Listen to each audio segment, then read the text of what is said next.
Chatra police अधीक्षक ने press वार्ता कर बताया कि टंडवा थाना क्षेत्र के लेम्बुआ निवासी भुवनेश्वर साहू के हत्याकांड में संलिप्त 3 आरोपियों को गिरफ्तार किया गया है।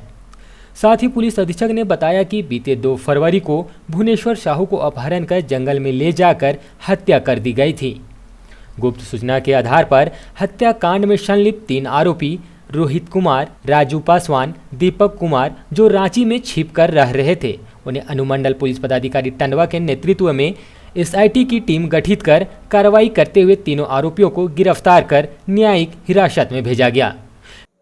जैसे उस दिन जो सुबह सूचना प्राप्त हुई थी कि लेम्बुआ के जंगल में कुछ टीपीसी नक्सली का ये बता के उनको 4 लोग जो है अपहरण करके पहाड़ के ऊपर ले गए हैं। और फिर जब पुलिस हमारी जब सर्च करने के लिए वहां निकली थी, पुलिस टीम जब त्वरित उसमें गई कार्रवाई करने के लिए, तो वहां पे जब ऊपर पहुंची तो हमें उनका डेड बॉडी वहां पे प्राप्त हुआ था। उसी के आलोक में त्वरित कार्रवाई करते हुए हमारे द्वारा एक एसआईटी टीम का गठन किया गया था। और एसआईटी टीम के गठन के द्वारा उसमें जो है कुछ अपराधी जो पकड़े गए हैं और ये जो कांड है उसका एक उद्भेदन हम लोग के द्वारा उसमें किया गया है। उसमें 3 लोग अभी पकड़े गए हैं और कुछ सामान है जो बरामद हुई है, जिससे कांड हमें पता चला है कि एक्चुअल फैक्ट क्या था उस कांड का। कांड ऐसा था कि उसी गांव के रहने वाले थे रोहित कुमार साहू और उसके 2-3 और जो दोस्त थे, उसमें राजू पासवान, दीपक कुमार और एक और लड़का है। ये लोग उसी गांव के थे। पुरानी दुश्मनी थी, कुछ पुराना उनका वैमनस्य रहा था उनके साथ, जिसके कारण उनकी हत्या की गई।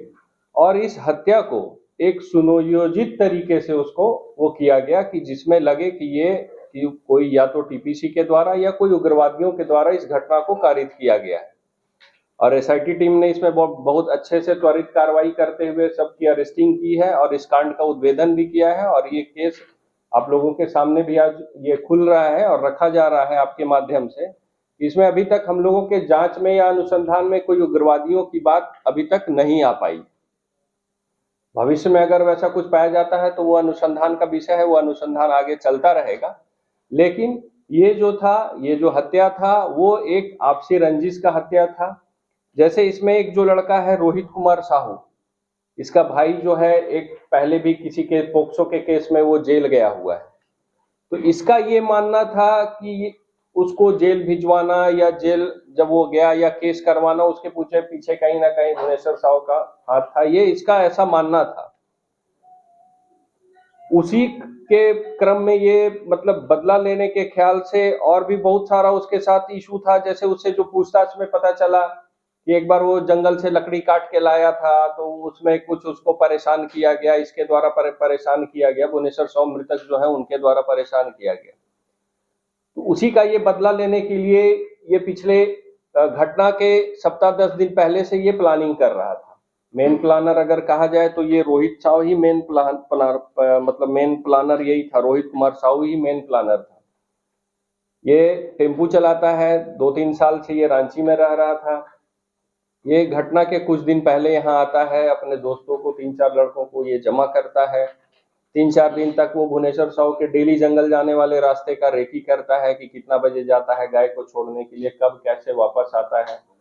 और उसी में वो 2 तारीख को सुबह 7:30 साढ़े 7 बजे के आसपास वो जंगल में पकड़ता है, उनकी माँ को बांध देता है। बांधने के बाद वो लोग को पीटते हुए उसको ऊपर ले जाता है। चूंकि वो लोग को ये इस घटना को उग्रवादी का रूप देना था, इसलिए ये लोग उग्रवादी का ड्रेस भी पहने हुए थे। उसमें नकली 2 बंदूक भी पकड़ाया है, कुछ उग्रवादी का वो पाउच जो रखने का सामान है वो भी पकड़ाया है। और इन लोग की निशानदेही पे ये सारा चीज पकड़ाया है। पकड़ाने के बाद ये सारे सामान बरामद हुए। अभी तक का ओवरऑल घटनाक्रम यही है। अब आपका कुछ क्वेश्चन है तो बताइए। अभी तक तो अनुसंधान में ये नहीं आया है और अनुसंधान अभी बंद हुआ नहीं है। अगर ऐसा कोई संलिप्तता या आगे फ्यूचर में कभी आता है तो उसमें भी कार्रवाई की जाएगी अगर आता है। हाँ, ये अभी के अनुसंधान में तो उग्रवादी घटना ये नहीं आया है। ये आपसी रंजिश का घटना जो हम लोग के अनुसंधान में अभी तक आया है, आपसी रंजिश का ही बात इसमें आया है। घटना के बाद इन लोग कहाँ से फरार हो गए? हाँ, घटना के बाद सब इधर उधर फरार हो गए थे। एसआईटी टीम लगातार इन लोगों की पीछा कर रही थी। चूंकि घटना जिस दिन हुई थी शाम में ही हम लोग को ये लगभग क्लियर हो चुका था कि मैटर क्या है। रात से ही छापामारी शुरू थी, छापामारी सब जगह की जा रही थी। गिरफ्तारी कहाँ से? गिरफ्तारी यहीं से हुई है। कहाँ दिखाए हैं? हाँ, एक की रांची से गिरफ्तारी हुई है। चूंकि ये टेम्पू चलाता था, ये रांची में ही रह रहा था। हाँ, घटना करने के बाद ये रांची भाग गया। दो लोग तो यहीं के हैं, राजू पासवान और दीपक कुमार यहीं के हैं। तीन लोग ही थे कि और लोग इसमें? नहीं, एक और है उसमें। 75 लोगों का कोई आपराधिक इतिहास है? हाँ, आपराधिक इतिहास रहा है। जैसे रोहित कुमार और राजू पासवान, ये दो लोगों का आपराधिक इतिहास रहा है। रोहित कुमार जो है केरेडारी थाना से 2015 में 392 के केस में जेल जा चुका है। राजू पासवान भी जो है वो कटकमदाग थाना से, हजारीबाग से 2016 में जेल जा चुका है। क्या बरामद हुआ उससे? जैसे 2 नकली पिस्टल है, फिर कैमोफ्लाइज ड्रेस वगैरह है, जो उस दिन ये लोग कुछ पहने हुए थे वो है।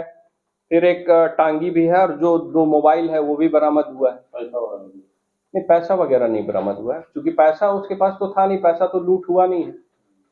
मेन मकसद ही था, ये प्लानिंग था 3-4 दिन पहले का कि उसको मारना है, उसको मार ही देना है। ये प्लानिंग ये लोग का पहले से। इसके हिसाब से रोहित कुमार के तरफ 4 ही लोग आए सर?